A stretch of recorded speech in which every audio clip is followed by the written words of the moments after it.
आज हम लोग पढ़ेंगे 10th क्लास का केमिस्ट्री का chapter acid basis and salts. तो केमिकल सब्सटेंसेस जो होते हैं उसके मुख्य दो ही सोर्स होते हैं, एक जो प्लांट और एनिमल से मिल जाए और एक जो मिनरल्स और रॉक से मिले। जो प्लांट और एनिमल से मिलता है उसे हम लोग कहते हैं ऑर्गेनिक, और जो मिनरल्स और रॉक से मिलते हैं उसे कहते हैं इनऑर्गेनिक। तो चैप्टर को स्टार्ट करने से पहले आइए कुछ इंट्रोडक्शन बात जान लेते हैं। तो केमिकल सब्सटेंसेस जो कि प्लांट और एनिमल से मिलता है वो ऑर्गेनिक कंपाउंड होते हैं। अब अगर हमें कोई कंपाउंड का फार्मूला दे देगा तो उससे हम पता कैसे करेंगे कि वो ऑर्गेनिक कंपाउंड है या नहीं। तो इसके लिए एक ट्रिक मैं बता रहा हूँ। अगर कोई भी कंपाउंड में कार्बन और हाइड्रोजन दोनों एटम रहेंगे तो वो ऑर्गेनिक कंपाउंड रहेगा। कार्बन एंड हाइड्रोजन दोनों रहना चाहिए, ठीक है। जैसे कि C6H12O6, ये देखिए, ये एक ऑर्गेनिक कंपाउंड है, ठीक है। अब हम लोग जो पहले से बचपन से कुछ डेफिनेशंस पढ़ते आए हैं वहाँ से स्टार्ट करेंगे और धीरे धीरे कॉन्सेप्ट को आगे की ओर लेके जाएंगे। तो सबसे पहले हम बचपन में पढ़े हैं एसिड क्या होता है, सॉवर इन टेस्ट, जैसे एग्जांपल में लेमन, टमाटो, विनेगर। और बेस में हम लोग क्या पढ़े हैं आज तक, bases are bitter in taste, जैसे कि बेकिंग सोडा हो गया, वॉशिंग सोडा हो गया, ये सब बिटर टेस्ट होता है। पर अब यहाँ और बचा हुआ है सॉल्ट। सॉल्ट क्या होता है, salt a compound form by acid base reaction, जिसको कि हम बोलते हैं न्यूट्रलाइजेशन रिएक्शन, ठीक है। यहाँ तक तो बेसिक क्लियर हो गया। बट हमें पता कैसे चलेगा कि कोई भी सब्सटेंस एसिडिक है या बेसिक है। तो उसके लिए हमें करना ये पड़ेगा कि क्या हम लोग ऐसे सभी को टेस्ट करके पता कर सकते हैं, तो नहीं। यहाँ तक तो था, ये सब था ऑर्गेनिक कंपाउंड, ये सभी था ऑर्गेनिक एसिड बेस, जिसमें कि क्या हम लोग टेस्ट भी कर सकते हैं। लेकिन अभी हम लोग जा कर के जो जो एसिड के बारे में पढ़ेंगे या हायर लेवल में, वो सभी है इनऑर्गेनिक एसिड, जैसे कि हम लोग टेस्ट करके नहीं कर सकते हैं क्योंकि वो बहुत कोरेसिव नेचर में होता है। यहाँ तक कि वो हमारे स्किन को भी बर्न कर सकता है। तो हम लोग एसिड बेस का पता आखिर कैसे लगाएंगे, तो उसके लिए यहाँ पे देखिए, how to distinguish between acid and base. तो उसके लिए हम सॉल्यूशन है इंडिकेटर। इंडिकेटर क्या होता है, it is a substance which shows colour order in different acidic basic medium. तो ये एक सब्सटेंस है जो कि कलर या तो दे दे या तो ऑर्डर मीन्स होता है स्मेल, किसी smell they they, in different acidic basic medium, यानी अलग अलग मीडियम में कोई कलर दे देगा तो वो कलर वाला इंडिकेटर हो जाएगा, कोई ऑर्डर वाला इंडिकेटर। तो टाइप ए हम लोग पहले अभी पढ़ते हैं, कलर चेंजिंग इंडिकेटर, ठीक है। तो कलर चेंजिंग इंडिकेटर में इधर ये नाम है, इधर न्यूट्रल सॉल्यूशन में उसका क्या कलर रहेगा, ये एसिडिक सॉल्यूशन में क्या कलर रहेगा, और यहाँ पे बेसिक सॉल्यूशन में क्या कलर रहेगा। तो सबसे पहले आते हैं लिटमस पेपर। बहुत सारे बच्चे को लिटमस पेपर और लिटमस सॉल्यूशन में बहुत सारे डाउट्स होते हैं, तो यहाँ पे थोड़ा ध्यान से सुनिएगा। लिटमस पेपर जो होते हैं वो दो कलर के होते हैं, रेड और ब्लू। तो इसका तो न्यूट्रल में कोई सॉल्यूशन में कोई कलर होगा नहीं, तो ये दो तरह का पेपर होते हैं, ठीक है, रेड और ब्लू, ठीक है। और एसिडिक सॉल्यूशन में इसका कलर हो जाता है ब्लू पेपर टू रेड, ठीक है। और बेसिक सॉल्यूशन में अगर हम डालते हैं तो रेड पेपर जो होता है ब्लू हो जाता है। अब इसमें एक कॉन्सेप्ट घुमा करके ये पूछ सकता है कि what colour of litmus paper in what colour of red litmus paper in acidic solution. तो रेड लिटमस पेपर अगर एसिडिक में डालेंगे तो रेड का रेड ही रह जाएगा, क्योंकि ये तो ब्लू से रेड को कन्वर्ट करता है, ठीक है। इस तरह से भी क्वेश्चन पूछ सकता है। अब आते हैं litmus solution. Litmus solution litmus paper का ही एक अल्टरनेटिव है, उसी से डिराइव किया गया, बनाया गया एक सॉल्यूशन है जो कि यूनिवर्सल माना जाता है। जैसे कि और उसका एक सॉल्यूशन है जिसका कलर क्या होता है, न्यूट्रल में पर्पल कलर होता है, ठीक है। और जब उसको एसिडिक सॉल्यूशन में डाला जाता है तो उसका कलर हो जाता है रेड, और अगर उसे ही बेसिक सॉल्यूशन में डाला जाए तो वो हो जाएगा ब्लू कलर हो जाएगा, ठीक है। और कुछ एग्जांपल दिया हुआ है इंडिकेटर का जो कि एनसीईआरटी के अकॉर्डिंग है। Red cabbage leaf, red cabbage leaf जाकर के न्यूट्रल सॉल्यूशन में रेड रहता है और एसिडिक सॉल्यूशन में भी वो रेड ही रहता है, बट बेसिक सॉल्यूशन में क्या रहता है वो ब्लू। तो ये एक क्या हो गया, बेसिक इंडिकेटर हो गया। बेस का देखो सिर्फ बेस में ही अपना शो दिखा रहा तो वो एक बेसिक इंडिकेटर हो गया। अब एक ये हाइड्रेंजिया फ्लावर, इसमें हम लोग क्या चीज़ के बारे में पढ़ेंगे, सॉल्यूशन नहीं, सॉइल के बारे में पढ़ेंगे। इन सॉइल ये फ्लावर जब न्यूट्रल सॉइल में उगाया जाता है तो उसका कलर ब्लू रहता है। अगर सॉइल एसिडिक भी हो जाएगा थोड़ा सा नेचर में तब भी फ्लावर ब्लू ही रहेगा। लेकिन अगर सॉइल थोड़ा सा भी बेसिक नेचर में बढ़ जाएगा तो वहाँ पे ब्लू की जगह पिंक फ्लावर उस प्लांट में आने लगेगा, ठीक है। उसके बाद टर्मरिक, हल्दी, ठीक है। हल्दी न्यूट्रल में तो इसका येलो कलर रहता है, सभी देखे हैं। एसिडिक में भी इसका कलर येलो रहता है बट ये जैसे ही बेसिक में जाता है तो इसका कलर ब्राउन हो जाता है। जैसे कि कभी कभी सब्जी का दाग किसी के कपड़े में लग जाता है, तो अगर उसे धोया जाता है तो जब उसमें डिटर्जेंट देता है तो उसका कलर क्या हो जाता है, रेडिश ब्राउन। और जैसे ही फिर उसको हम धो के साफ़ कर देते हैं वापस से वो येलो हो जाता है। ठीक है। और अब हम लोग पढ़ेंगे दो ऐसा इंडिकेटर जो कि मैन मेड है, सिंथेटिक इंडिकेटर। अभी तक जितना हम लोग पढ़े वो सब नेचुरल था। ये दो इंडिकेटर जो ह्यूमन के द्वारा बनाया गया है फॉर केमिकल स्टडी करने के लिए। ठीक है। तो पहला इसमें आता है फेनोप्थिलीन। फेनोप्थिलीन क्या है, एक इंडिकेटर है जो कि मैन के द्वारा बनाया गया है। इसका न्यूट्रल सॉल्यूशन में कलरलेस रहता है, एसिडिक सॉल्यूशन में भी ये कोई कलर नहीं देता, कलरलेस रहता है, और बेसिक सॉल्यूशन में जा कर के ये क्या कर देता है, पिंक हो जाता है कलरलेस से। तो फेनोप्थिलीन कैसा इंडिकेटर हो गया, ये हो गया एक बेसिक इंडिकेटर। ठीक है। उसके बाद सेकंड सिंथेटिक इंडिकेटर जो कि इंसान के द्वारा बनाया गया वो है मिथाइल ऑरेंज। इसका जो कलर होता है न्यूट्रल में ऑरेंज रहता है, और एसिडिक सॉल्यूशन में जब डालते हैं इसका कलर रेड हो जाता है, और बेसिक सॉल्यूशन में जब डालते हैं इसका कलर येलो हो जाता है। तो ये एसिड में भी चेंज हो रहा है, बेसिक में भी चेंज हो रहा है। तो ये क्या होगा, एसिड बेस इंडिकेटर।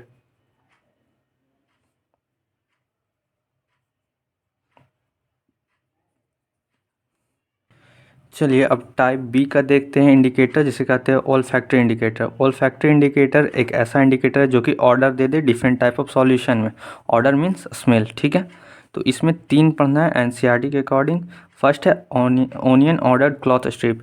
इसका मीन क्या है, ओनियन यानी प्याज का रस से भींगा हुआ एक क्लॉथ स्ट्रिप। तो उसमें इसको एक्सपेरिमेंट में कैसे किया जा सकता है, तो एक ओनियन को लेना है, उसको एक क्लॉथ में रखना है, उसको क्रश कर देना है, और उसको क्रश करने के बाद फिर उसमें एसिड और बेस डाल करके चेक करना है। तो जब हम लोग उसमें एसिड डालेंगे तो उसका ऑर्डर जो है वो जा करके देगा, लेकिन जैसे उसमें give order in acid but completely loss in base. हाँ, जब एसिड में हम लोग उसको डालेंगे तो उससे ऑर्डर आएगा यानी स्मेल आएगा, लेकिन अगर उसी क्लॉथ को अगर हम बेस में डालें तो वो क्लॉथ से कोई स्मेल आएगा ही नहीं, सारा स्मेल उसका गायब हो जाएगा ओनियन का ऑर्डर।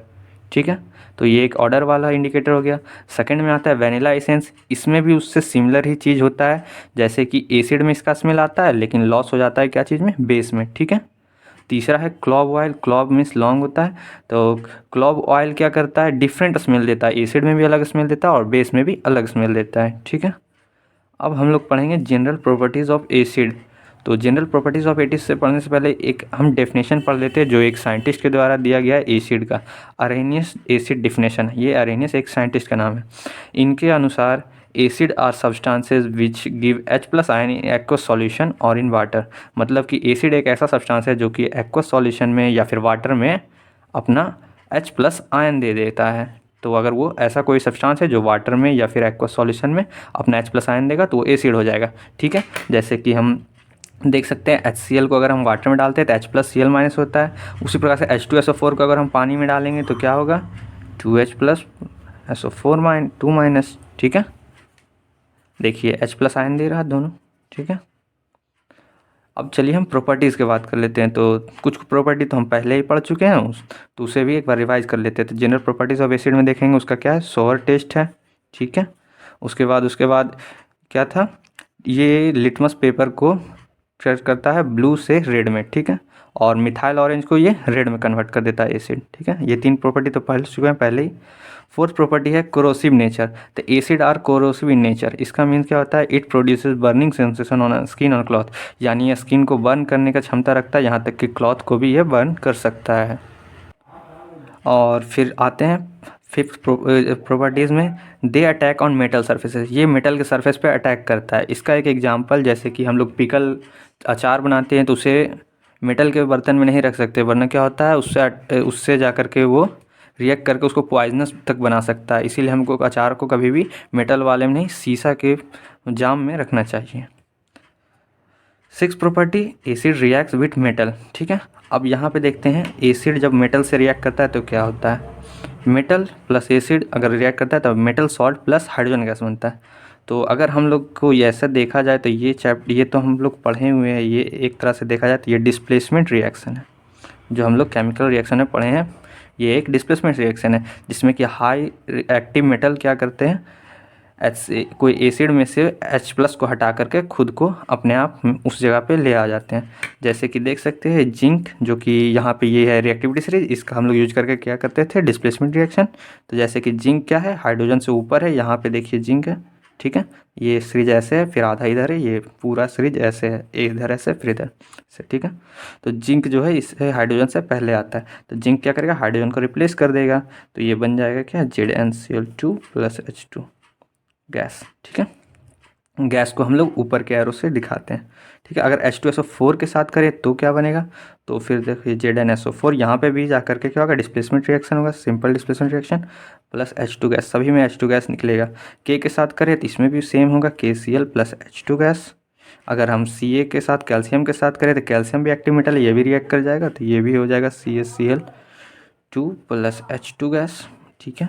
और अगर Ag के साथ यानी सिल्वर के साथ करें तो सिल्वर जो है हाइड्रोजन से बहुत नीचे है और ये सब लेस रिएक्टिव मेटल है, तो ये रिएक्ट नहीं करेगा, तो इसमें होगा नो रिएक्शन, ठीक है। तो अभी जैसे हम लोग पढ़ें कि मेटल जा कर के एक्टिव मेटल रिएक्ट करते हैं एसिड से, तो H2 गैस का सिंथेसिस होता है। तो इसी का एक एक्टिविटी दिया है NCERT बुक में कि क्या H2 गैस सच में रिएक्ट होने के एसिड से मेटल एसिड से रिएक्ट होने के बाद H2 गैस का निकलता है कि नहीं, तो उसको आते हैं चेक करते हैं। तो experiment to check H2 gas synthesis when acid react with active metals, ठीक है, देखते हैं। तो इसमें क्या है, जिंक ग्रैनुअल्स लिए और H2SO4 एसिड लिए, ग्रैनुअल्स मीन्स दाना, छोटे छोटे जिंक्स के कुछ दाना लिए जिंक मेटल के, और उसमें एक H2SO4 एसिड डालें। यहाँ पे आप HCl एसिड भी डाल सकते हैं, ठीक है। और यहाँ पे सेटअप कैसा तैयार किया गया, तो ये एक टेस्ट ट्यूब है, टेस्ट ट्यूब से इधर एक पाइप जा रहा है और इस पाइप को इससे एक सॉफ्ट सॉल्यूशन में से निकाल गया। सॉफ्ट सॉल्यूशन क्यों लिया गया, क्योंकि इससे जो H2 गैस का इजाफा हो वो एक बबल्स के फॉर्म में हो, ताकि हमें पता चले कि यहाँ से कुछ निकल रहा है, ठीक है। तो इसे सॉफ्ट सॉल्यूशन यहाँ पे लिया गया, ठीक है। आखिर ये रिएक्शन हो कैसे रहा, तो आइए देखते हैं रिएक्शन कैसे हो रहा। जिंक मेटल + H2SO4, ये रिएक्शन तो अभी जस्ट पीछे किए हैं, सेम डिस्प्लेसमेंट रिएक्शन है। जिंक ज़्यादा एक्टिव मेटल है तो हाइड्रोजन को डिस्प्लेस कर देगा, तो ZnSO4 हो जाएगा, जिंक सल्फेट + H2 गैस, ठीक है। और यहाँ पे एक कैंडल से हम क्या कर रहे हैं, बर्न कर रहे हैं। क्यों कर रहे हैं, H2 गैस जो होता है वो बर्न आसानी से बर्न हो जाता है एयर में, ये एक फ्यूलेबल गैस है, ठीक है। और बबल ऑफ H2 गैस जो होता है वो पॉपअप साउंड के साथ जलता है, और पॉपअप साउंड के साथ जलना ये एक हाइड्रोजन गैस का फीचर है कि पॉप साउंड होकर अगर जलेगा तो क्या होगा, वो हाइड्रोजन गैस होगा, ठीक है। अब हम पढ़ेंगे 7th प्रॉपर्टी आते हैं, देखते हैं मेटल्स का, एसिड्स का, reaction with metal carbonate and metal bicarbonate with acid, ठीक है। तो मेटल कार्बोनेट हो या मेटल बाइकार्बोनेट हो, दोनों एसिड के साथ रिएक्ट करके सॉल्ट + कार्बन डाइऑक्साइड + वाटर गिरता है।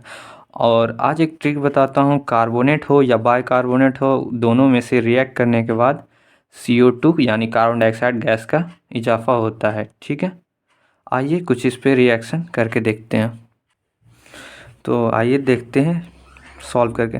तो कैल्शियम कार्बोनेट है और इसको हम जा करके HCl एसिड के साथ कर रहे हैं। तो कैल्शियम का पहले सॉल्ट बनाते हैं, तो ये क्या बनेगा, कैल्शियम क्लोराइड CaCl2। क्यों CaCl2 क्यों, तो कैल्शियम का वैलेंसी 2 होता है, क्लोराइड का 1 होता है, कैल्शियम का वैलेंसी क्लोराइड में जाता है और क्लोराइड का वैलेंसी कैल्शियम में जाता है। इस प्रकार से मॉलिक्यूलर फार्मूला लिखा जाता है, जो कि 9th क्लास में सिखाया गया था। प्लस और क्या निकलेगा, तो ये दो प्रोडक्ट तो हमेशा कन्फर्म है, तो ये दोनों लिख दीजिए, ठीक है। अब यहाँ पे है कैल्शियम बाइकार्बोनेट और HCl, सेम यहाँ पे भी सेम चीज़ है, जब प्रोडक्ट सेम बनेगा तो कैल्शियम का क्लोराइड के साथ सॉल्ट बनाएगा तो कैल्शियम क्लोराइड ये बनेगा + CO2 + H2। अब यहाँ पे सोडियम कार्बोनेट + H2SO4 यानी सल्फ्यूरिक एसिड लिया गया, ठीक है। तो सोडियम का सॉल्ट अगर बनाएं तो क्या बनेगा, सोडियम का वैलेंसी होता है 1, ठीक है, और सल्फेट का होता है 2, तो ये बनेगा Na2SO4 प्लस दो प्रोडक्ट तो सेम है, CO2 + H2। बाइकार्बोनेट में भी सेम ही प्रोडक्ट बनेगा, सोडियम का जा करके सॉल्ट बनाना है और प्लस कार्बन डाइऑक्साइड + वाटर, तो Na2SO4 + CO2 + H2, ठीक है। अब इस एसिड्स का 8 प्रॉपर्टी देखते हैं 8 नंबर में। Acids conduct electricity in aqueous form. Aqueous form में क्यों, अर्हेनियस डेफिनेशन में हम लोग क्या पढ़े थे, वो आयन देता है, फ्री आयन देता है, क्या चीज़ में, सॉल्यूशन में, ठीक है। और फ्री आयन क्या करता है, फ्री आयन कंडक्ट कराता है इलेक्ट्रिसिटी को, तो एसिड हमेशा कंडक्ट करेगा इलेक्ट्रिसिटी जब वो एक्वस फॉर्म में रहेगा तो, ठीक है। 9th property reaction with base, ये तो सिंपल सा न्यूट्रलाइजेशन रिएक्शन है जो कि जा करके चैप्टर 1 में ही पढ़ चुके हैं। न्यूट्रलाइजेशन रिएक्शन क्या होता है, acid plus base equal to salt plus water. ये तो सिंपल सा है, कोई भी एसिड लो, कोई भी बेस लो, सॉल्ट ना दो और प्लस वाटर निकाल दो। तो जैसे HCl है, NaH, ये भी एक डिस्प्लेसमेंट रिएक्शन होता है। तो देखिए एक्टिव मेटल ये ज़्यादा एक्टिव है और इससे कम, तो ये जा कर के क्या करेगा, NaCl प्लस H2। ठीक है, यहाँ हो गया। अब उसके बाद रिएक्शन ऑफ मेटल ऑक्साइड, ये 10th प्रॉपर्टी एसिड का पढ़ रहे हैं। Reaction of metal oxide and hydroxide with acid. ठीक है, ये भी न्यूट्रलाइजेशन की तरह है। क्यों? क्योंकि मेटल ऑक्साइड हो या मेटल हाइड्रोक्साइड हो, ये भी क्या होता है, बेसिक नेचर में होता है। ठीक है, ये याद रखें, इसका नेचर क्या होता है, बेसिक होता है। तो एसिड प्लस बेस क्या होगा, salt plus water, like neutralisation. और एक एक्सपेरिमेंट दिया गया है, तो एक्सपेरिमेंट दिया गया NCERT का, वो करते हैं, फिर कुछ एक्स्ट्रा एग्जांपल भी कर लेते हैं। तो कॉपर ऑक्साइड को अगर हम HCl एसिड के साथ करते हैं तो क्या बनेगा, सॉल्ट प्लस वाटर। कॉपर का सॉल्ट क्या होगा, CuCl2, कॉपर क्लोराइड। कॉपर का वैलेंसी, कॉपर सेकेंड यहाँ पे लिए हैं, कॉपर सेकेंड है ये। ठीक है, कॉपर क्लोराइड प्लस H2। ठीक है, और ये कलर याद करना पड़ेगा क्योंकि NCERT में दिया गया है, तो बोर्ड में आने के चांस हो सकते हैं। तो कॉपर क्लोराइड का कलर होता है ब्लैक, और सॉरी कॉपर ऑक्साइड का कलर होता है ब्लैक और कॉपर क्लोराइड का कलर होता है ब्लूइश ग्रीन। ठीक है, अब कुछ और एग्जांपल देख लेते हैं। कॉपर हाइड्रोक्साइड सेम ही बनेगा, सॉल्ट प्लस वाटर बनेगा। तो कुछ से तो जा करके इसका भी जा करके क्या ही बनेगा, कॉपर क्लोराइड प्लस वाटर, क्योंकि दोनों हाइड्रोक्साइड हो या ऑक्साइड हो, दोनों में तो प्रोडक्ट सेम बन रहा। एक और देख लेते हैं extra example, magnesium oxide plus HCl ले लेते हैं। ठीक है, तो मैग्नीशियम का जाके सॉल्ट बनाना है तो बनेगा MgCl2 और प्लस इसके साथ बन जाएगा एक प्रोडक्ट वाटर। ठीक है, अब हम लोग देखेंगे एसिड्स के कुछ important points. All hydrogen atom containing compounds are not acid if it give H plus ion in water then it is acid. जैसे कि हर हाइड्रोजन कंटेनिंग कंपाउंड को एसिड नहीं बोला जाता है। इसका कहने का मतलब ये है कि अगर कोई भी कंपाउंड में हाइड्रोजन एटम रहेगा तो ज़रूरी नहीं है कि वो एसिड ही हो।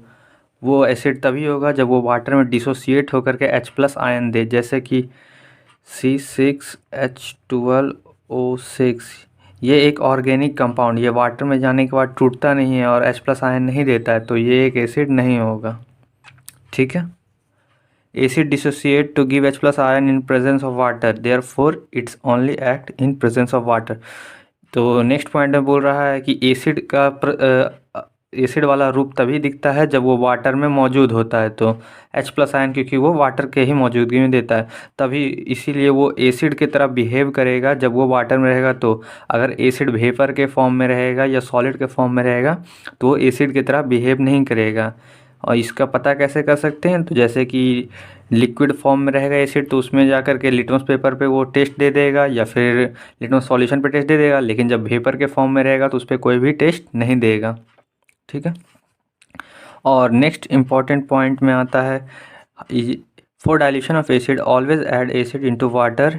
If we put water on acid for dilution it concentration suddenly increases and can be explosive since it is highly exothermic. इस पॉइंट में बोल रहा है कि हमें हमेशा वाटर में एसिड डालना चाहिए। ऐसा क्यों? अगर हम लोग ऐसा करते हैं कि वाटर में जा कर के वाटर में एसिड नहीं डालने की जगह एसिड में वाटर डालते हैं तो उससे क्या होगा, उसका कॉन्सेंट्रेशन सडनली इंक्रीज़ हो जाएगा। एसिड का कॉन्सेंट्रेशन अचानक से इंक्रीज़ होगा, जो कि एक एक्सोथर्मिक है रिएक्शन है और वो बहुत हाईली एक्सप्लोसिव हो सकता है। यहाँ तक कि अगर हम जिस बीकर में करें वो बीकर भी एक्सप्लोड कर सकता है। इसीलिए हमें हमेशा क्या करना चाहिए, वाटर में एसिड को ऐड करके डाइल्यूट कर लेना चाहिए। डाइल्यूशन मीन्स क्या होता है, डाइल्यूशन मीन्स उसका कॉन्सेंट्रेशन को घटाना, उसमें वाटर को ऐड करना। ठीक है, अब कुछ एसिड के इंडस्ट्रीज़ में क्या क्या यूज होते हैं उसके बारे में देखेंगे। तो ये तो याद करने वाला पॉइंट है। सल्फ्यूरिक एसिड जिसका फॉर्म H2SO4 होता है, इसका कहाँ कहाँ यूज होता है, तो मैन्युफैक्चर ऑफ पेंट, एक्सप्लोसिव बनाने में। एक्सप्लोसिव यानी कुछ क्या बोल सकते हैं, एक्सप्लोसिव मीन्स किसी भी तरह का बम, ये सब टाइप। ठीक है, सिंथेटिक फाइबर मेकिंग में, सिंथेटिक फाइबर ये जो मैन मेड फाइबर होता है जिसका क्लॉथ और भी बहुत सारे चीज़ बनते हैं वो हो सकते हैं, उसमें यूज होते हैं। और ड्रग्स में यूज होते हैं। ड्रग्स मीन्स दवाई, मेडिसिन। और डाई मीन्स कलरिंग के पर्पज़ पे। ठीक है, उसके बाद नाइट्रिक एसिड HNO3, इसका यूज हम लोग कहाँ कहाँ करते हैं, तो फर्टिलाइज़र में यूज करते हैं। आर्टिफिशियल सिल्क, ये भी हुई सिंथेटिक फाइबर, सिंथेटिक, ये आदमी के द्वारा बनाया गया सिल्क, ठीक है। डाइज कलर में, और प्लास्टिक के मैन्युफैक्चर में करते हैं use. Hydrochloric acid HCl acid, cleaning of surface of metal, इसे मेटल के सरफेस को क्लीन करने के लिए यूज किया जाता है। यूजेस इन टेक्सटाइल, टेक्सटाइल में यूज किया जाता है। लेदर एंड डाई इंडस्ट्री में किया जाता है, ठीक है। अब हम लोग एसिड के पूरे चीज़ को कंप्लीट कर चुके हैं। अब हम लोग बेस के बारे में पढ़ेंगे। General properties of base. अब आइए बेस के कुछ प्रॉपर्टी देखते हैं और साथ ही बेस को ख़त्म करके फिर हम लोग और आगे बढ़ जाएंगे सॉल्ट की ओर। बेस का स्टेप, ये तो कुछ चीज़ है जो हम पहले ही पढ़ चुके हैं। बेस का टेस्ट कैसा होता है, तो बिटर टेस्ट होता है, स्लिपरी सोपी टच होता है, और ये रेड लिटमस को ब्लू में टर्न कर देता है। और ये फेनेप्थलीन को किस कलर में टर्न करता है, तो ये फेनेप्थलीन को पिंक कलर में टर्न कर देता है। और फिफ्थ प्रॉपर्टी है बेस का corrosive nature. Like acid, bases are also corrosive. Acid की तरह ही बेस भी क्या होते हैं, कोरोसिव होते हैं, ठीक है। कोरोसिव मतलब बर्निंग सेंसेशन देना, ठीक है। 6 conduction of electricity in aqueous medium. इसमें भी एसिड की तरह कंडक्शन होता है इलेक्ट्रिसिटी का, बट एक्वस मीडियम है। एक्वस मीडियम क्यों, इसमें भी आयन आएगा। कौन सा आयन, OH माइनस आयन, और ये तभी आएगा जब वो एक्वस मीडियम में रहेगा, तो ठीक है। 6th प्रॉपर्टी में देखते हैं reaction with metals. Reaction with metals, कोई भी बेस लेना, उसका मेटल लेना, उससे क्या बनेगा। वैसे तो जनरली बेसिस जा कर के मेटल से रिएक्ट नहीं करते हैं, क्यों, क्योंकि ये भी मेटल जो होते हैं वो भी बेसिक नेचर के होते हैं। और ये बेस तो बेस में जनरली रिएक्शन बहुत कम मायने में होते हैं। तो कुछ रिएक्शन दिए हुए हैं, एक हमारे सिलेबस में है, इसे हमें याद कर लेना है। जिसके क्या है, सोडियम हाइड्रोक्साइड को जिंक से रिएक्ट करने पर क्या बनता है, सोडियम जिंकेट, ये याद करना पड़ेगा, ठीक है। प्लस हाइड्रोजन गैस निकलते हैं। रिएक्शन विथ एसिड, ये तो न्यूट्रलाइजेशन रिएक्शन हो गया। Base acid, salt plus water, ये तो हम लोग पढ़ चुके हैं, ठीक है। 9th प्रॉपर्टी में है reaction with non metal oxide. अब देखते हैं नॉन मेटल ऑक्साइड के साथ रिएक्शन होने पे क्या होता है। तो base plus non metal oxide करने पे सॉल्ट प्लस वाटर आता है। अगर गौर से देखा जाए तो ये भी एक न्यूट्रलाइजेशन रिएक्शन की तरह है। इससे हमें क्या पता चलता है, ये नॉन मेटल ऑक्साइड क्या होगा, एसिडिक नेचर में होगा। इसका नेचर क्या होगा, ऐसा करके एक बेस ले लेते हैं कैल्शियम हाइड्रोक्साइड, और एक नॉन मेटल का ऑक्साइड ले लेते हैं कार्बन डाइऑक्साइड, ठीक है। इसका प्रोडक्ट क्या बनेगा, सॉल्ट, कैल्शियम का सॉल्ट कार्बोनेट के साथ, और वाटर बनेगा इसके साथ, ठीक है। तो बना के देखते हैं, कैल्शियम कार्बोनेट प्लस वाटर, ठीक है, क्लियर। तो हम लोग बेस का प्रॉपर्टी भी अब कंप्लीट कर चुके हैं, और ये इसलिए जल्दी हो गया क्योंकि ये एसिड की तरह ही सिमिलर है, तो इसे दोबारा नहीं पढ़ा जाता है। उससे लगभग आधा से ज़्यादा चीज़ क्या होते हैं, मैच होते रहते हैं। रिएक्शन लगभग उससे मिलता जुलता है, तो ये थोड़ा जल्दी हो गया। Arrhenius base definition. अब अरेनियस का हम लोग, जैसे एसिड का एक डेफिनेशन था, वैसे बेस का डेफिनेशन है अरेनियस के द्वारा। अरेनियस एक साइंटिस्ट का नाम है। Bases are substance which give OH minus ion in aqueous solution और इन वाटर। बेसिस वो सब्सटेंस है जो कि वाटर में या फिर एक्वस सॉल्यूशन में OH माइनस आयन को दे दे, तो वो फिर बेस कहला जाएगा, ठीक है। अब हम लोग कुछ बेस के बारे में इम्पॉर्टेंट पॉइंट को डिस्कस करेंगे। Alcohol chemical formula also contain OH minus, but it not a base because it is not dissociate into OH minus in water. तो यहाँ बोल रहा है अल्कोहल का भी केमिकल फार्मूला में सभी में OH आते हैं, क्योंकि ये उसका सफिक्स ही होता है। तो OH तो सभी के फार्मूला में आएगा, चाहे वो ये हो गया इथाइल अल्कोहल, चाहे और भी कोई अल्कोहल लेंगे तो उसमें आएगा ही आएगा। तो क्या ये जा कर के बेस है, OH माइनस इसमें आ रहा, तो नहीं। इस पॉइंट में ये बोल रहा है कि अल्कोहल में भले ही उसके फार्मूला में OH माइनस आता है, लेकिन वो OH माइनस आयन को पानी में डिसोसिएट नहीं करता है, पानी में अकेला नहीं करता, इसीलिए वो अल्कोहल जो है वो जा करके बेस नहीं होगा। जिस प्रकार से एसिड में भी हम बताए थे, जो H प्लस आयन देगा वही बेस होगा, एसिड होगा। उसी प्रकार से बेस में भी यही है, जो वाटर में OH माइनस देगा वही क्या होगा, बेस होगा। Dilution of base is an exothermic process like an acid, so always put basis in water. तो डाइल्यूशन ऑफ बेसिस भी क्या होता है, यानी बेस को भी अगर हम डाइल्यूट करना चाहते हैं, डाइल्यूट मीन्स उसमें वाटर का कंसंट्रेशन को बढ़ाना। तो अगर हम वाटर को उसमें थोड़ा ज़्यादा डालना चाहते हैं, तो हमको बेस में पानी को डालना चाहिए, एसिड बेस में पानी को डालना चाहिए, ठीक है। बेस में Dilution of base is also exothermic process like in acid, so always put bases into water. Dilution of base भी एक एक्सोथर्मिक प्रोसेस है, जिस प्रकार से एसिड में डाइल्यूशन था वो भी एक्सोथर्मिक था, उसी प्रकार से ये भी है। और इसी में हमें क्या करना चाहिए, वाटर में बेस को डालना चाहिए, ना कि बेस में वाटर। ठीक है। बेसिस, अब यहाँ थर्ड पॉइंट पे क्या है, bases which are soluble in water called alkali. ऐसा बेसिस जो कि वाटर में सॉल्युबल हो जाए उसे हम अल्कली कहेंगे।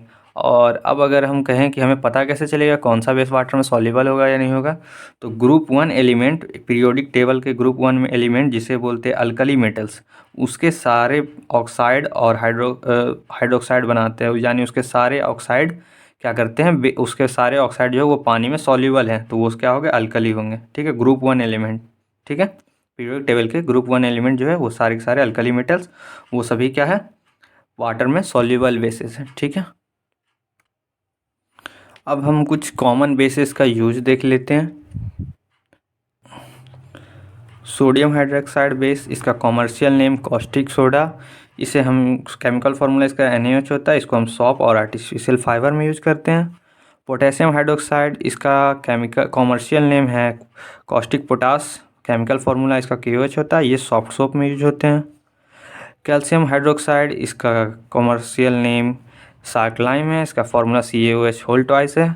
ये क्या करते हैं, तो टेस्टिंग फॉर CO2 गैस, ये एक एक्सपेरिमेंट है कि जा करके चेक CO2 गैस को चेक करने का। ठीक है, इवोल्यूशन ऑफ CO2 गैस, अगर इसमें CO2 गैस डालता है तो ये वाइट जा करके मिल्क जैसा कलर दे देता है, तो ये टेस्ट के लिए यूज होता है CO2 गैस का। मैग्नीशियम हाइड्रोक्साइड, इसका commercial name milk of lime होता है, इसका फार्मूला MgOH होल ट्वाइस है। और इसे हम एक एंटा एसिड की तरह यूज कर सकते हैं। एंटा एसिड यानी इंडाइजेशन के दौरान ज़्यादा HCl एसिड का सिक्रेशन हो जाता है स्टोमेज में, तो उस दौरान क्या होता है, ये उसको न्यूट्रलाइज करने का काम आता है। अमोनियम हाइड्रोक्साइड, इसका कॉमर्शियल नेम नहीं पढ़ना है, chemical formula NH4OH, removing grease from clothes, ये क्या करते हैं, क्लॉथ से ग्रीस के निकालने में काम आते हैं। ठीक है। अब हम लोग बात करेंगे strength of acid and base. Strength, acid का क्या स्ट्रेंथ है, कितना स्ट्रेंथ है उसका, या फिर बेस का कितना स्ट्रेंथ है। तो पहले वो पढ़ने से पहले कुछ पॉइंट है उसके बारे में, वो जान लेते हैं। तो जो वीक एसिड और बेस होते हैं वो रिवर्सिबल होते हैं। रिवर्सिबल मतलब उसके आयंस जो होते हैं वो डिसोसिएट पूरी तरीके से वाटर में नहीं होते हैं। डिसोसिएट मतलब उसकी तरह से पूरी तरह से वाटर में वो अलग अलग नहीं होते उसके आयन, कैटायन और एनायन। ठीक है। और इसे हम लोग डबल एरो से दिखाते हैं। डबल एरो से दिखाने के मतलब, जैसे कि यहाँ पे देखिए एग्जांपल ऑफ वीक एसिड में, यहाँ पे एसिटिक एसिड है, ये एसिड जा करके जब वाटर में जाता है तो ये एसीटेट आयन में बनता है और H- आयन में बनता है। ठीक है, H+ आयन में बनता है। ठीक है, और ये दोनों इससे ये बनते हैं और फिर इस दोनों से मिलकर वापस ये बनते रहते हैं, यानी ये रिएक्शन दोनों डायरेक्शन में होते हैं। ठीक है, तो ये पार्शियली डिसोसिएट होता है, पूरा एसिटिक एसिड इसमें डिसोसिएट नहीं हो सकता एक टाइम में, क्यों, क्योंकि इधर से ये भी बन रहा है।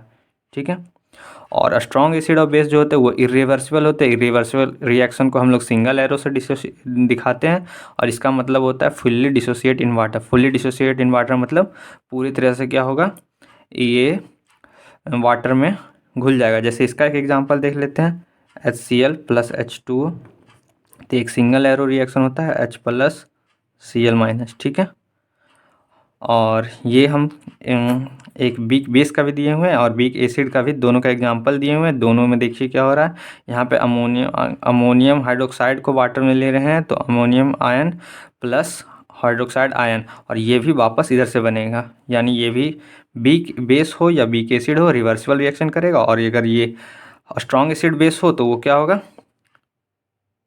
फुल्ली डिसोसिएट होगा, फुल्ली डिसोसिएट होगा। ठीक है, इरिवर्सिबल। अब हम बात करेंगे how strong acid and base solution. अब कितना स्ट्रॉन्ग एसिड बेस सॉल्यूशन, ये हम कैसे पता करेंगे। ठीक है, ये से तो हम पता लगा लिए कि वीक एसिड है तो वो रिवर्सिबल रहेगा, या वीक बेस है तो वो रिवर्सिबल रहेगा, और स्ट्रॉन्ग एसिड बेस है तो वो इरिवर्सिबल रहेगा। लेकिन हम पता कैसे करेंगे कि वो कितना स्ट्रॉन्ग है और कितना कम स्ट्रॉन्ग है। ठीक है, तो strength of acid base depend upon the concentration of H+ and OH- ion respectively. तो यहाँ पे बोल रहा है कि किसी एसिड का स्ट्रेंथ हो या फिर बेस का स्ट्रेंथ हो, उसे हम जा करके कैसे पता करते हैं, तो उसके आयन के कंसंट्रेशन से पता करते हैं कि उसमें कितने H+ आयन है और कितने OH- आयन है। H+ आयन डिसाइड करता है concentration of acid, OH- decide करता है कॉन्सेंट्रेशन ऑफ बेस। ठीक है, तो ये रिस्पेक्टिवली ये दोनों एक दूसरे के हैं। ठीक है। A scale for measuring hydrogen ion concentration is in a solution called pH scale has been developed। एक स्केल बनाया गया है pH स्केल, जिसको जा कर के हाइड्रोजन आयन का कॉन्सेंट्रेशन को बताता है, जिससे कि हम पता कर सकते हैं किसी चीज़ के कितना वो स्ट्रेंथ है, उसका कितना हार्ड है या कितना वीक है। ठीक है। एक और पॉइंट यहाँ पे मैंने ऐड किया है, in neutral solution H+ ion and OH- ion concentration were same. यानी एक न्यूट्रल सॉल्यूशन में H+ आयन और OH- आयन का कॉन्सेंट्रेशन जो होता है वो सेम होता है। अब ये होता क्या है और इसे कैसे करते हैं ये हम लोग थोड़ी देर। तो यहाँ देखिए एक ग्राफ के माध्यम से दिखाया गया है कॉन्सेंट्रेशन को। जैसे ये एक पीएच स्केल है जिसका वैल्यू 0 से 14 तक होता है, 7 पे न्यूट्रल होता है और 0 पे हाईली एसिडिक होता है और 14 पे हाईली बेसिक होता है। और हाईली एसिडिक से बेसिक जाते हुए H+ आयन का कॉन्सेंट्रेशन घटते जा रहा है। यानी H+ आयन का कॉन्सेंट्रेशन ज़्यादा है तो वो एसिड है, लगभग दोनों बराबर रहेगा तो वो क्या होंगे, बेस होंगे, न्यूट्रल होंगे। और जब OH- का कॉन्सेंट्रेशन ज़्यादा होगा तो वो फिर बेस हो जाएंगे। तो 7 के इधर आने से एसिडिक नेचर बढ़ता है, 7 के इधर जाने से बेसिक नेचर बढ़ता है। तो इसे देखिए हम एक पॉइंट में भी बना कर लिख दिए। 0 मीज़र जो होता है पीएच स्केल का वो हाईली एसिडिक होता है और as it measures from 0 to forward strength of acid decreases since H+ ion concentration decreases. यानी अगर हम 0 से आगे की ओर बढ़ें, फॉरवर्ड की ओर बढ़ें, तो हमारा H+ आयन का कॉन्सेंट्रेशन डिक्रीज़ करेगा, जिससे कि क्या होगा, एसिड का स्ट्रेंथ भी डिक्रीज़ होगा। And it become neutral at 7 पे क्या हो जाएगा, वो न्यूट्रल हो जाएगा। After 7 OH- ion dominant and basic nature will be increases. और 7 के बाद क्या होगा, OH- डोमिनेंट हो जाएगा और H+ तो कम होते जाएगा धीरे धीरे। ठीक है, तो OH- डोमिनेंट होगा तो बेसिक नेचर शो करेगा, बेसिक नेचर इंक्रीज होते जाएगा और 14 पे क्या होगा, बेसिक नेचर हाई, सबसे हाई वैल्यू का हो जाएगा। ठीक है। और ये एक कलर है, वैसे ये कलर एग्जैक्ट याद करने का ज़रूरत नहीं है, वो डार्क रेड से जा कर के ग्रीन होते हुए वायलेट की ओर जाता है, बट यहाँ पे फिर भी मैंने दे दिया है, देख सकते हैं जैसे। बट हल्का हल्का अंदाज़ा तो आपको रहना ही चाहिए कलर कैसे कैसे क्या चेंज होता है। ठीक है, तो हर एक पीएच स्केल का वैल्यू का कलर कैसे कैसे होता है वो देखिए। पीएच स्केल आखिर होता कैसा है, तो पीएच स्केल एक ऐसा होता है जिसका ये देखिए ऐसे पीएच स्केल लिखाता है, ये हो गया, स्टार्ट हुआ रेड से और जाता है जा कर के वायलेट तक जाता है। ठीक है, और ये एक नॉर्मल सा पेपर होता है, बस ये देखा जाता है एक नॉर्मल सा पेपर होता है, ये किस कलर का देगा वो डिसाइड करेगा वो जा कर के कैसा सॉल्यूशन है। ठीक है,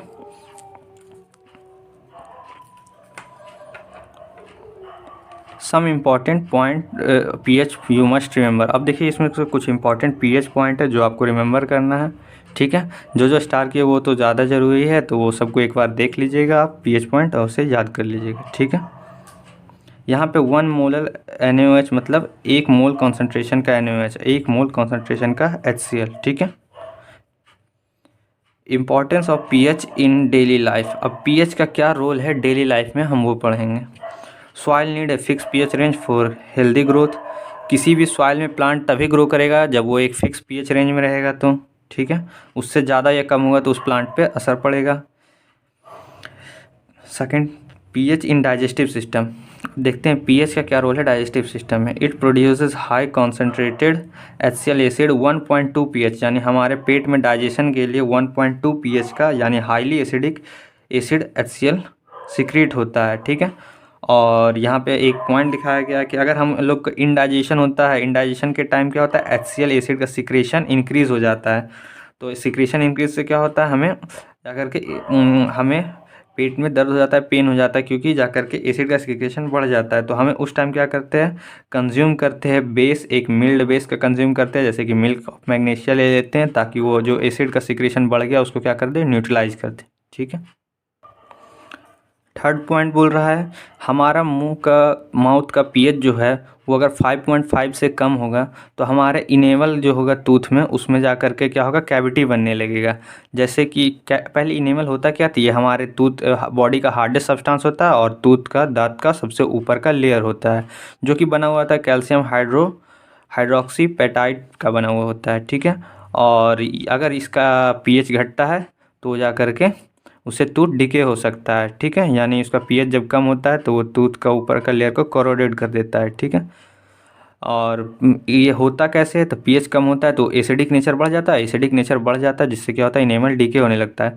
अब क्वेश्चन ये उठता है where from where acid comes, तो हमारे माउथ में एसिड कहाँ से आता है। तो इसका सॉल्यूशन यहाँ पे, आंसर यहाँ पे दिया हुआ है, bacteria on teeth eat sugar and food and secreted acid. जो हमारे दांत में या मुंह में बैक्टीरिया होते हैं वो शुगर हो सके या फिर कोई फूड हम लोग जो खाते हैं उसी को खाते हैं, और उसी दौरान वो क्या करते हैं, एसिड का सिक्रेशन करते हैं, जिससे क्या होता है, हमारा पीएच 5.5 से लो हो जाता है, ठीक है। तो इसका सॉल्यूशन क्या, हमें आफ्टर मील क्या करना चाहिए, वॉश करना चाहिए माउथ को, और साथ ही साथ डेली ब्रश करना चाहिए विथ टूथपेस्ट और बेसिक मीडियम यानी basic mild based toothpaste use करना चाहिए, ठीक है। फोर्थ में बी स्टिंग जो होता है उसके पास भी एक एसिड होता है, वो होता है क्या, मिथनोइक एसिड।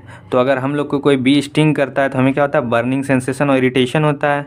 क्यों, क्योंकि उसके उसमें क्या है, जा कर के उसके स्टिंग में क्या है, मिथनोइक एसिड है। तो हमें इससे बचने के लिए क्या करना चाहिए, एक मिल्ड बेस का यूज करना चाहिए, जैसे कि बेकिंग सोडा, सोडियम बाइकार्बोनेट, इसका यूज करेंगे फॉर रिलीफ के लिए, ठीक है। इसका पेस्ट बना करके उस जगह पे लगा लेंगे, जिससे क्या होगा, हमें रिलीफ मिलेगा, ठीक है। फिफ्थ, नेटल ए हार्बेसियस प्लांट। नेटल एक हार्बेसियस प्लांट है जो कि उसके लीफ के पास भी स्टिंगिंग हेयर होता है, उसके पत्ते पे भी कुछ हेयर जैसे बाल जैसे होते हैं, और वो भी अगर हमारे बॉडी में एक्सीडेंटली टच हो जाए तो उससे क्या होता है, बर्निंग सेंसेशन होता है और पेन होता है, इरिटेशन होता है। क्यों, क्योंकि उसमें भी मिथनोइक एसिड होता है, ठीक है। तो अब हम लोग एसिड बेस्ड हो चुका है कंप्लीट, अब हम आएंगे सॉल्ट की ओर। एसिड बेस हो गया, उसका स्ट्रेंथ हो गया, अब हम बढ़ते हैं आगे की ओर सॉल्ट की ओर। Salt found by acid base reaction, जिसको कि न्यूट्रलाइजेशन रिएक्शन बोलते हैं, ठीक है। सॉल्ट के पास दो पार्ट होते हैं, कैटायन प्लस एनायन। जैसे कि एग्जांपल ले लेते हैं, NaCl, देखिए ये Na plus Cl minus, cation और एनायन दोनों होते हैं इसमें, ठीक है।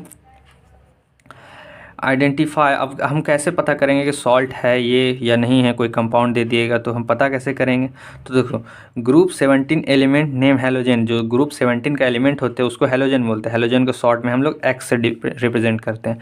और ग्रुप 17 में है कौन कौन, तो क्लोरीन, फ्लोरीन, ब्रोमीन, आयोडीन, ये सब सॉल्ट जनरेटिंग एलिमेंट्स हैं, ठीक है। हेलो मीन्स होता है सॉल्ट और जेन मीन्स होता है जनरेशन।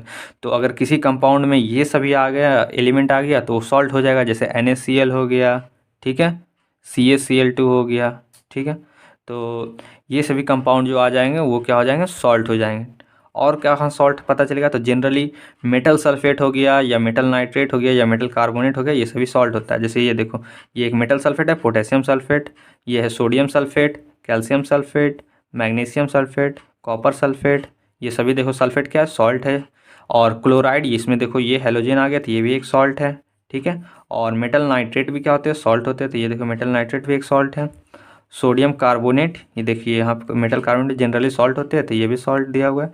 और अमोनियम क्लोराइड, यहाँ पे भी क्लोराइड आ गया, सॉल्ट जनरेटिंग एलिमेंट है ये, तो ये भी क्या हो जाएंगे, सॉल्ट हो जाएंगे। तो इस तरह से हम लोग सॉल्ट को आइडेंटिफाई करेंगे, बस ये दो इंपॉर्टेंट पॉइंट को ध्यान में रख करके पता कर सकते हैं, ठीक है। अब हम लोग बात करेंगे टाइप ऑफ सॉल्ट्स का, ठीक है। तो टाइप्स ऑफ सॉल्ट में 3 सॉल्ट आते हैं, acidic salt, basic salt, neutral salt. अब इसका प्रिपरेशन कैसे होता है, तो अगर हम लोग स्ट्रॉन्ग एसिड और वीक बेस को जाकर के रिएक्ट कराते हैं तो ये देखिए सिर्फ न्यूट्रलाइजेशन रिएक्शन है, बस जाकर के लेना क्या है, अलग अलग कंडीशन के हिसाब से लेना है। जैसे हमको एसिडिक सॉल्ट बनाना है तो एसिड को हम स्ट्रॉन्ग लेंगे और वीक को, बेस को क्या लेंगे, वीक। तो उससे क्या बनेगा हमारा, एसिडिक सॉल्ट प्लस वाटर, ठीक है। अगर हमको बेसिक सॉल्ट बनाना है तो वीक एसिड लेंगे और स्ट्रॉन्ग बेस लेंगे, ठीक है। और न्यूट्रलाइजेशन रिएक्शन करा देंगे, उससे क्या होगा, बेसिक सॉल्ट बन जाएगा, ठीक है। क्योंकि जा करके एसिड तो जा करके डिमिनिश्ड हो जाएगा और बेस ज़्यादा पावर होने के कारण क्या होगा, ये शो कर देगा, तो यहाँ पे बेसिक सॉल्ट आ जाएगा। उसी प्रकार से यहाँ पे एसिड हाई होगा जिसके कारण से सॉल्ट में कुछ एसिडिक नेचर बच जाएगा, ठीक है। और न्यूट्रल सॉल्ट तो कैसे बनेगा, neutral salt strong acid strong base से मिलकर बनना चाहिए, इसका मतलब। तो स्ट्रॉन्ग एसिड स्ट्रॉन्ग बेस अगर मिलता है तो उससे बनते हैं न्यूट्रल सॉल्ट और प्लस वाटर, ठीक है। एग्जाम्पल न्यूट्रल सॉल्ट का, तो HCl प्लस NaOH, तो दोनों क्या है, स्ट्रॉन्ग एसिड स्ट्रॉन्ग बेस है, इससे बनते हैं NaCl, कॉमन सॉल्ट जो हम लोग यूज करते हैं एज ए ईटिंग इडाइबल सॉल्ट, और प्लस H2O, ठीक है। अब कॉमन सॉल्ट के बारे में कुछ पढ़ना है और कॉमन सॉल्ट के से क्या क्या कंपाउंड बनते हैं इसके बारे में हमें डिटेल में पढ़ना है।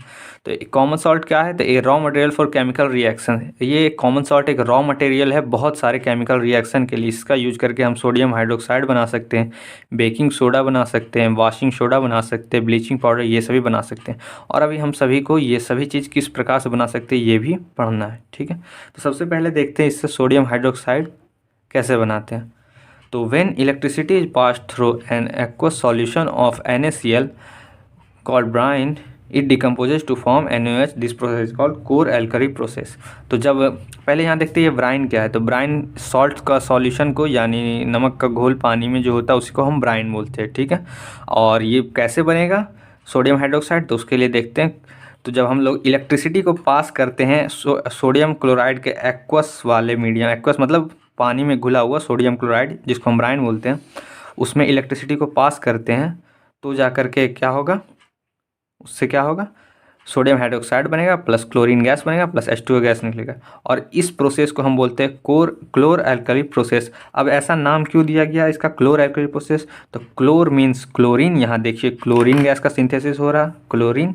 और एल्कली, एल्कली क्या होता है? Soluble base. हम लोग अभी जस्ट पीछे थोड़ा देर पहले पढ़े एल्कली क्या होता है? Soluble base. सोडियम हाइड्रोक्साइड एक सॉल्यूबल बेस है, एल्कली सोडियम आते हैं पहले ग्रुप 1 के एलिमेंट में, ठीक है। तो जाकर के इसीलिए इसका नाम दिया गया क्लोर एल्कली प्रोसेस, जिसके मदद से हम क्या बनाते हैं, सोडियम हाइड्रोक्साइड बनाते हैं, ठीक है। और अगर हम लोग पिक्टोरियल व्यू देखना चाहते हैं कि ये कैसा बनता है, तो यहाँ पे देखिए, यहाँ पे एक इलेक्ट्रोलाइसिस रिएक्शन है। तो ये एक किट तैयार किया गया है जिसमें एक बीकर है, यहाँ एनोड है, ये कैथोड है, ये एक बैटरी है, ठीक है। और यहाँ पे एक उल्टा टेस्ट ट्यूब लगाया गया है, क्यों? क्योंकि उसमें हमें गैस को कलेक्ट करना है, ठीक है। और यहाँ पे हम वाटर ले लिए हैं जिसमें कि सोडियम जाकर सॉल्ट को मिक्स किया गया है, यहाँ पे सॉल्ट इसमें मिक्स है, ठीक है।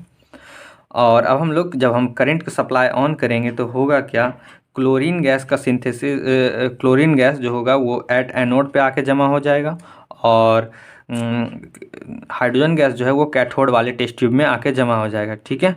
और फिर ये सोडियम हाइड्रोक्साइड जो सॉल्ट बनेगा वो कहाँ पे आएगा, तो वो कैथोड के साइड में क्या हो जाएगा, नीचे सेटल डाउन हो जाएगा। ये हो गया सोडियम हाइड्रोक्साइड। H2 गैस किस साइड आएगा, तो वो कैथोड साइड आएगा। क्यों आएगा कैथोड साइड? तो H2 हाइड्रोजन क्या है, एक पॉजिटिव रेडिकल है, ठीक है। तो इसके पास पॉजिटिव चार्ज है तो वो नेगेटिव की तरह अट्रैक्ट होगा, तो ये इसलिए इस साइड आएगा।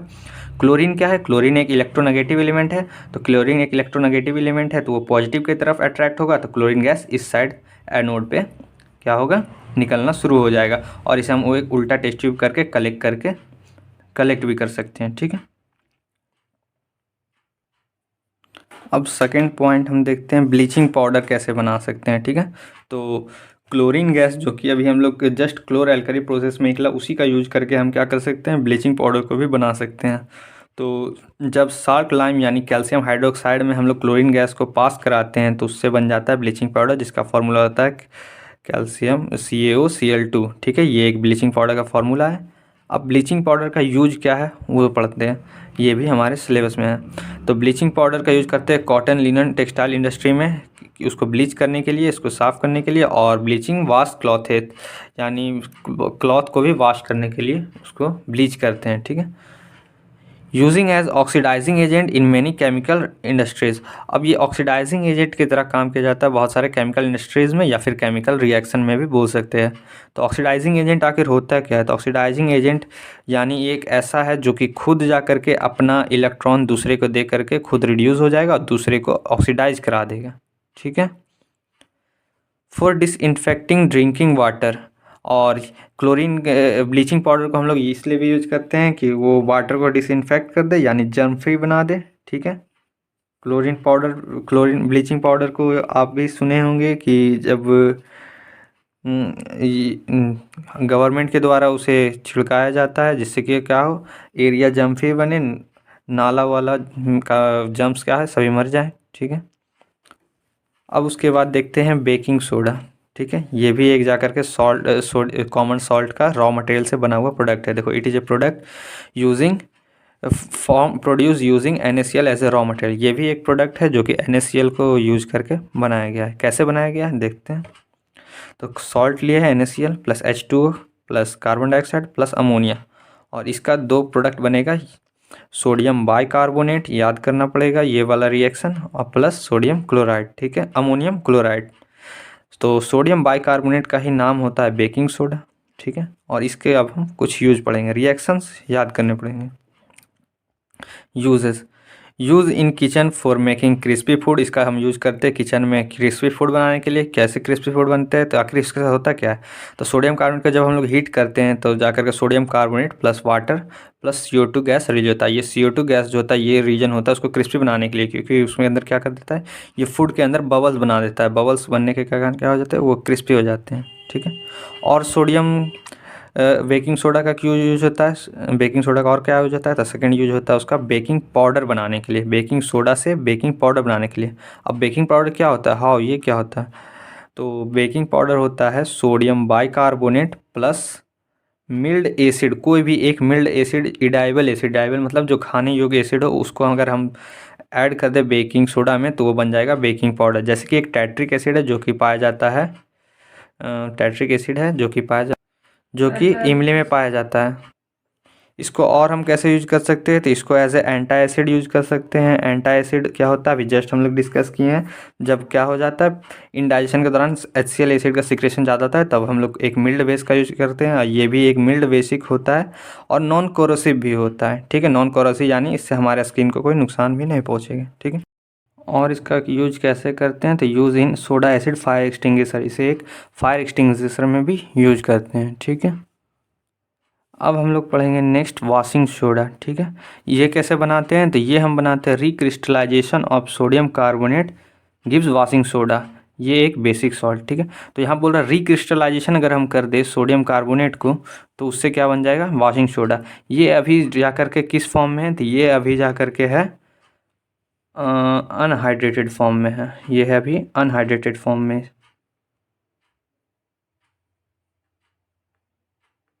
अनहाइड्रेटेड फॉर्म में, यानी इसमें भी इसके मॉलिक्यूल में H2 ऐड नहीं है। अगर हम इसे हम हाइड्रेटेड कर देते हैं, यानी रिक्रिस्टलाइजेशन मतलब इसमें हाइड्रेटेड करते हैं, वाटर को ऐड कर देते हैं, तो ये बन जाएगा सोडियम कार्बोनेट डॉट 10H2O, ठीक है। ये हाइड्रेटेड सोडियम कार्बोनेट, इसी को बोलते हैं वॉशिंग सोडा, ठीक है। हाइड्रेटेड का क्या मीन होता है उसे हम अलग से टॉपिक में पढ़ेंगे, ठीक है। अभी हम पहले इसका यूज पढ़ लेते हैं वॉशिंग सोडा का। तो वॉशिंग सोडा का यूज करते हैं ग्लास, सोप और पेपर इंडस्ट्री में। और क्या यूज करते हैं, तो इससे जा कर के कुछ सोडियम के कंपाउंड बनाए जाते हैं जैसे कि बोरेक्स, ठीक है। और कोई क्लीनिंग एजेंट में यूज किया जाता है, डोमेस्टिक पर्पज़ में वॉशिंग सोडा का यूज किया जाता है क्लीन साफ़ सफाई करने के लिए, ठीक है।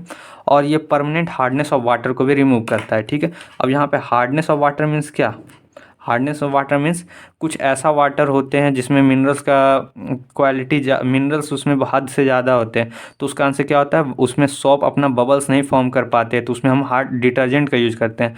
और डिटर्जेंट में होते हैं ये वॉशिंग सोडा एजेंट होते हैं जो क्या करते हैं उस वाटर के हार्डनेस को कम कर देते हैं और वो हार्ड से हार्ड वाटर में भी क्लॉथ को अच्छे से साफ़ कर पाता है। तो हार्डनेस मीन्स ये होता है कि वाटर में मिनरल्स का कंटेंट ज़्यादा हो, उस वाटर को क्या बोलेंगे, हार्ड वाटर, ठीक है। अब जानते हैं hydrated and anhydrated crystal of salt, इसका मीन क्या होता है।